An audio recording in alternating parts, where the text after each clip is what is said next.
Tiens. Message de Victoria. Ah! Mais qu'est-ce que c'est que cette horreur?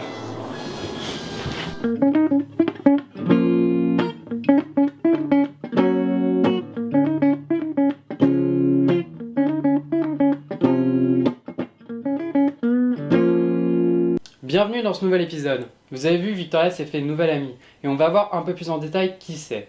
Xinjui, ou la marquise de Dai, est en fait une notable chinoise qui a vécu il y a plus de 2000 ans.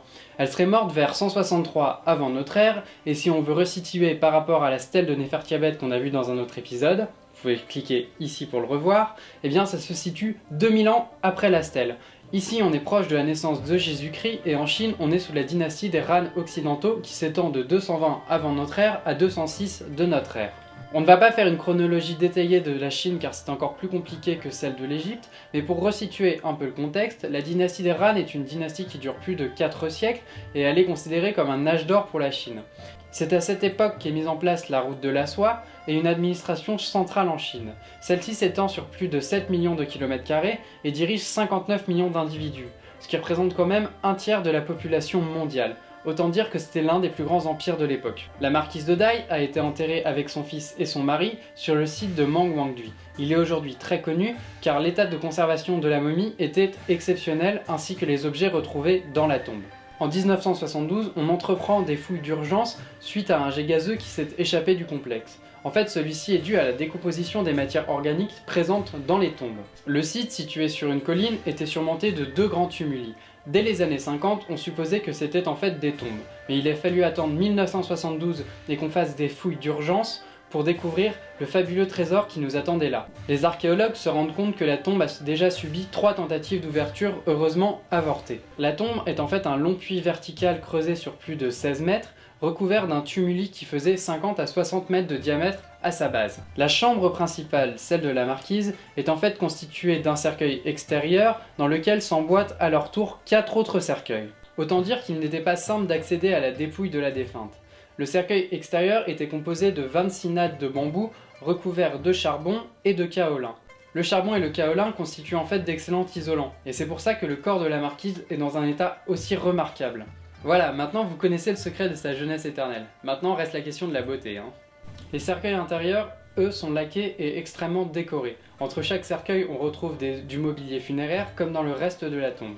Et se trouve posée sur le dernier cercueil une bannière qui est tournée vers la marquise. Mais ça, on y reviendra plus tard. Bon, je sais pas si vous le sentez venir, mais en fait on est un peu comme en Égypte. On a cette idée de l'au-delà et de la vie éternelle, et qu'il faut accompagner le défunt dans la mort, autant en le guidant qu'avec les objets qui lui serviront dans l'au-delà.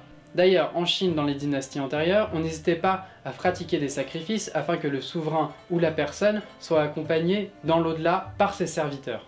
Le compartiment nord est l'un des plus intéressants, car en fait, il reproduit une pièce où pouvait vivre la défunte dans l'au-delà.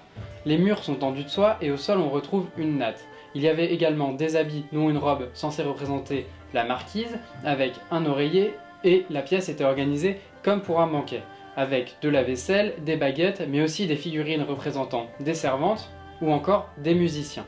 Et il semblerait que la marquise ait des goûts plutôt luxueux, puisqu'on a retrouvé également un brûle-parfum, de nécessaires à toilette, ainsi que des reproductions de lingots d'or. Et quand je parle de reproduction, vous vous demandez peut-être pourquoi on n'a pas mis des vrais lingots d'or, ou même de vrais objets. Eh bien, c'est parce que la reproduction prime sur l'objet. L'important, c'est la représentation. Un peu comme en Égypte, finalement. Ces objets, il y en avait plus de 1400 dans la tombe, dont la plupart en lac ou en terre cuite. On les appelle des mingqui. En fait, littéralement, cela veut dire « objet brillant ». Ces mingqui avaient uniquement une fonction funéraire et accompagnaient le défunt dans l'au-delà. Ils n'avaient pas de fonction rituelle lors du vivant de la personne.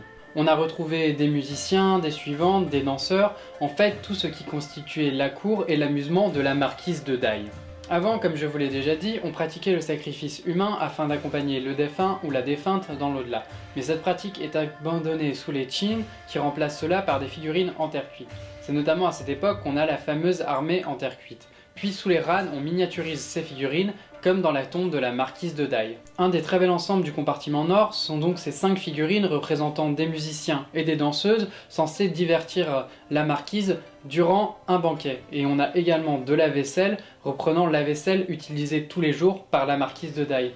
On est donc toujours dans cette idée de fournir au défunt l'équivalent de sa vie terrestre dans l'au-delà. Un autre objet très intéressant, mais celui-là se trouve dans les cercueils, je vous en ai déjà parlé, c'est la bannière. En fait, cette bannière est un guide qui permet aux défunts de s'orienter dans l'au-delà et de procéder au rituel qu'on appelle du rappel de l'âme et de la procession funéraire. Et je vais vous expliquer un peu plus en détail le programme iconographique de cette bannière. La bannière est en fait l'évocation de 3 mondes, celui inférieur, souterrain, le monde terrestre et le monde céleste avec l'élargissement de la bannière. Le monde souterrain, qui est celui des sources jaunes, de l'eau et de l'obscurité, est évoqué par 2 poissons entrelacés. Ces poissons supportent un Atlante qui porte la première scène. La première scène évoque la marquise de Daille avec ses servantes qui montent vers le monde supérieur. Elle porte un costume bleu et rouge. On retrouve derrière elle les membres de sa famille qui viennent honorer la défunte. Il y a 7 personnages de part et d'autre du corps. En fait, ce sont des scènes de sacrifice au moment des funérailles. La partie supérieure représente quant à elle l'entrée dans le monde des immortels. C'est la 2e scène. En fait, il s'agit du cheminement de l'âme de la défunte qui porte toujours le costume de la marquise.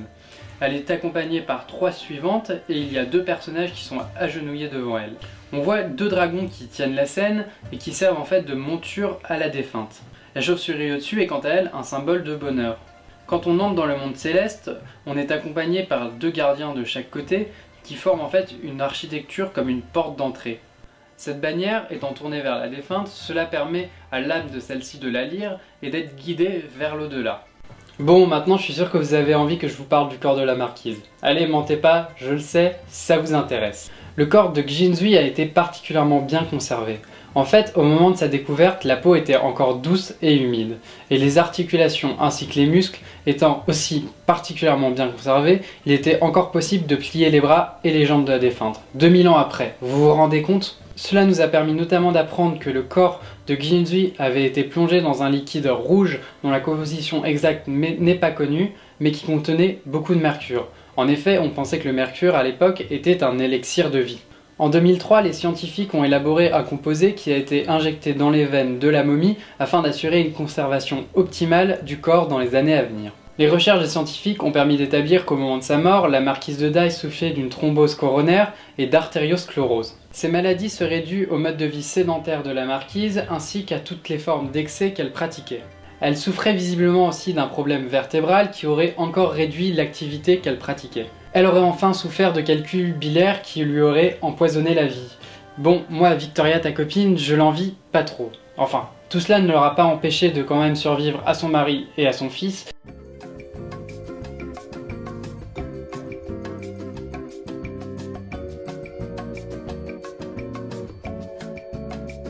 Bon, et si jamais vous avez envie d'aller voir le corps de la marquise ou encore les objets retrouvés dans sa tombe, sachez qu'ils sont conservés au musée de la province de Henan en Chine.